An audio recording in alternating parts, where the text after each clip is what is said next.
के गठन की स्वीकृति प्रदान किया। उसमें से 4 नगर पंचायतें अकेले पथरदेवा विधानसभा के पास रही हैं। आजादी 1947 में मिली थी और 1947 से लेकर के 2022 तक 100% लगभग सेचुरेशन का काम हम लोगों ने किया। तो ये प्रयास बहुत बड़े मुझे प्रयास है। ये 4 साल में काम हुए होते तो हमारा प्रदेश कहां कुछ नहीं किया। और इसलिए मैं ये कहना चाहता हूं कि कुछ लोग बाहर का चुनाव आता है तो जातियों का लहर पैदा करने का काम करते हैं और वो जातिवादी लोग जब मौका मिल जाता है तो अपने जाति का भी नहीं ख्याल करते, अपने परिवार का ख्याल करते हैं। आप जब देखेंगे कांग्रेस के भीतर परिवारवाद, जब समाजवादी पार्टी का परिवारवाद, पहले मुलायम सिंह जी मुख्यमंत्री थे, नहीं रहे थे, रहने के टाइम में ही अखिलेश यादव को उपाधिकार दे दिया, अपने भाई को जो है महामुखी बना दिया, दूसरे भाई को उपाध्यक्ष बना दिया। तो पूरा परिवार की वो पार्टी, वो कोई जनता की पार्टी नहीं। और यही मायावती जी ने कर दिया। मायावती जी ने भी अपने भाई के लड़के को अपना उत्तराधिकारी घोषित कर दिया। प्रधानमंत्री नेहरू जी थे, नेहरू जी के मरने के बाद इंदिरा जी के मरने के बाद राजीव गांधी के मरने के बाद और राहुल गांधी के लिए लगातार कोशिश कर रही है। जनता कहती है कि राहुल गांधी में प्रधानमंत्री का बनने का कुवत नहीं है, लेकिन नेहरू परिवार कहता है कि इनको ही हम बना करके रखेंगे और सभी राज्यों से सफाया होता चला जा रहा है। परिवार मोदी जी कहते हैं हमारे परिवार को, हमारा परिवार के मोदी जी कहते हैं कि देश का गरीब आदमी हमारा परिवार, देश के नौजवान हमारे परिवार है। वो कहते हैं हमारी बिरादरी कौन?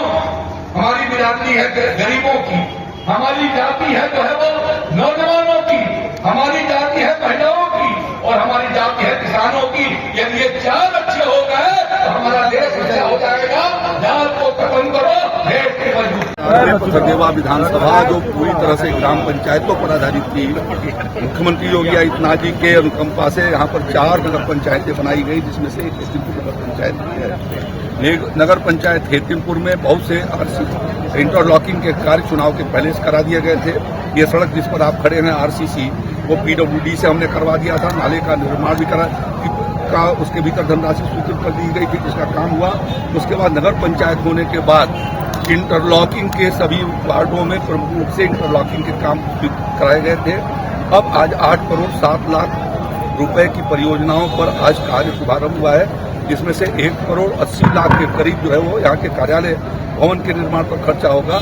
शेष जो है वो जल निकासी की व्यवस्था के लिए, यहाँ की स्वच्छता को बनाए जाने के लिए, जहाँ पर आवश्यकता होगी वहाँ पर आरसीसी बनाए जाने के लिए, जहाँ जरूरत होगा वहाँ इंटरलॉकिंग किए जाने के लिए और उनके मोहल्लों के भीतर नालियाँ बना करके पानी के निकास की समुचित व्यवस्था कराई जा रही है।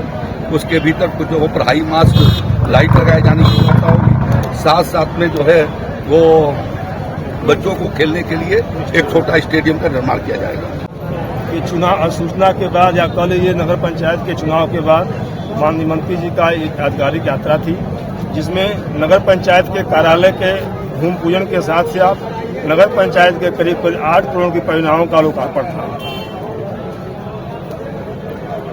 आगे नगरवासियों से क्या कहना चाहेंगे आप? हम नगरवासियों से मैं वहाँ भी कहा, मैं फिर आप उनसे यही अपील करना चाहूँगा कि विकास में अपनी सहयोगिता दें और नगर के विकास में जो भी योजनाएं चल रही हैं या नगर के विकास में जो भी योजनाएं जरूरी हैं वो अपना हमें सुझाव दे सकते हैं।